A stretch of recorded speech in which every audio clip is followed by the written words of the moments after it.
Hi there, I am Tanya Windiger, and today I'm talking about complex post-traumatic stress disorder and pain. Do I have to keep going through the pain in therapy sessions to move on? Is the pain ever going to go away? Those are the kind of questions you guys keep sending me. And by the way, I love getting questions from you guys because it helps me to look at things more thoroughly. It helps me to grow and move on. It helps me to keep doing new videos and coming up with new ideas as well. So that's awesome. So the pain. If you have complex PTSD, it's a bit like you're the person who's able to eat a whole plate of food that is super, super, super spicy. And another person sits there, has one spoonful and it just sweats and can't have another spoonful of it and says, that's enough. I can't have no more.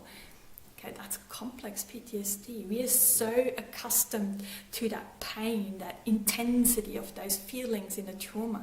And I often try to explain to people, it's a bit like if you have been driving and you had this near-miss situation.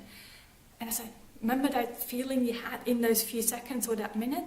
Okay, a traumatic experience is like having that intensity that you had in that second going on for hours and hours. And just as you think it's going to go a little bit better, you have another near-miss situation. Okay? And if that keeps going on and on and on in your childhood, then it really, really affects your development. It's a fact. They have scientifically proven it really changes the way your neurons fire, the way you think, the way you behave, the physical symptoms. That's why so many of us have digestive issues and lots of other problems like with high blood pressure and so on. But that's not, we're talking about pain. Do I need to go and revisit that pain? Okay. For many, many years, that's what I did. And I actually thought I was disappointed and frustrated with my therapist at the time when I, at the end of the session, felt like I wasn't really triggered. There was no strong emotions. I thought, we didn't really do any work today.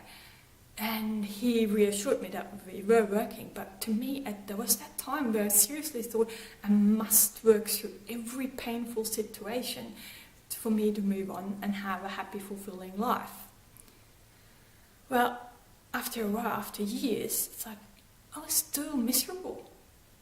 Going back, talking through all this pain over and over and over again actually kept me stuck there. And that's when I realized, or now thinking back, I think it is important for us to go, like with professional help, see a therapist, talk through one of your traumatic experiences at least. Having complex PTSD, we had lots and lots of traumatic experiences. And I don't want to spend the rest of my life talking about those because I want to be happy, I want to have a fulfilling life. I want to have joy. Okay, and by talking through those painful things, I can't. I'm being stuck there. But by talking through with a therapist, it allows you to get a different perspective on it. Okay, it helps.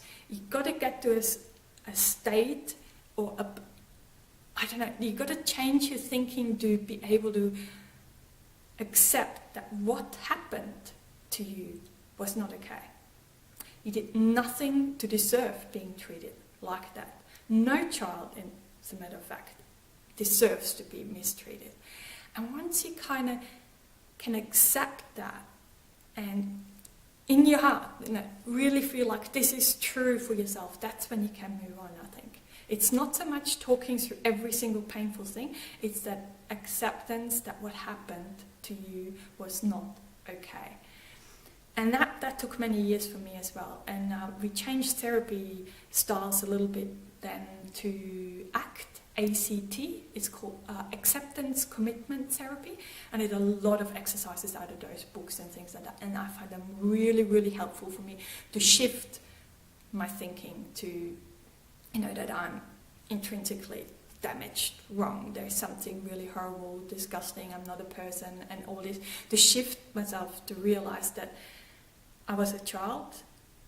We're all born lovable, and it's not our fault that we were mistreated. It was a really long process for me to get there.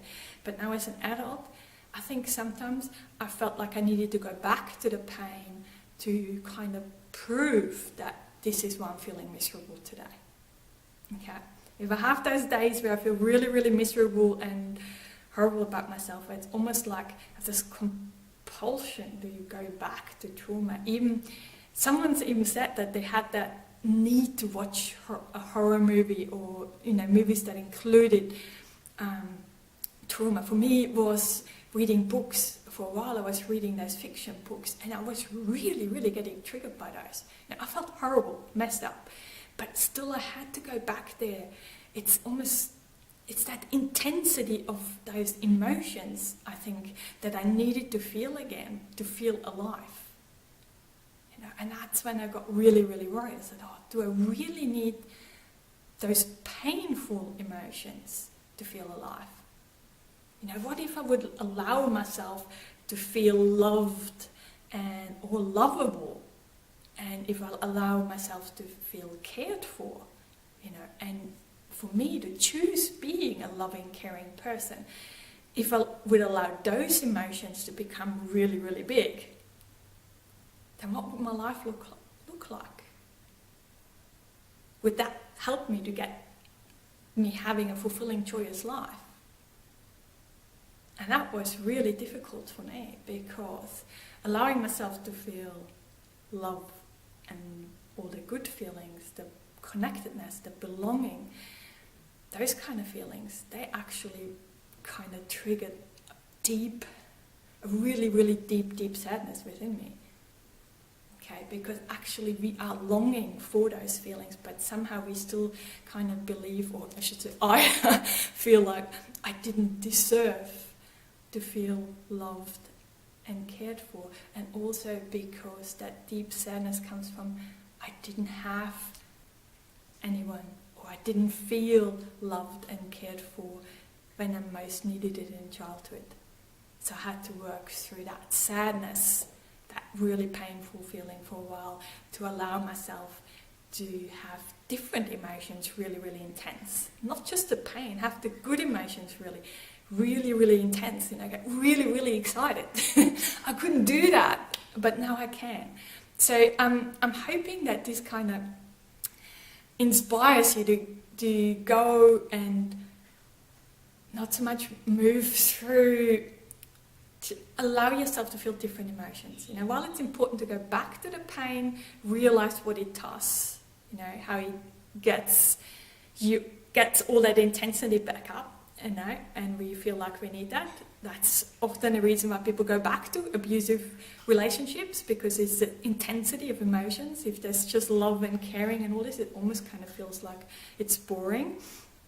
So be very, very, very of those kind of feelings, whether they're painful or whether they're good feelings. Do you allow your good feelings to feel really, really intense?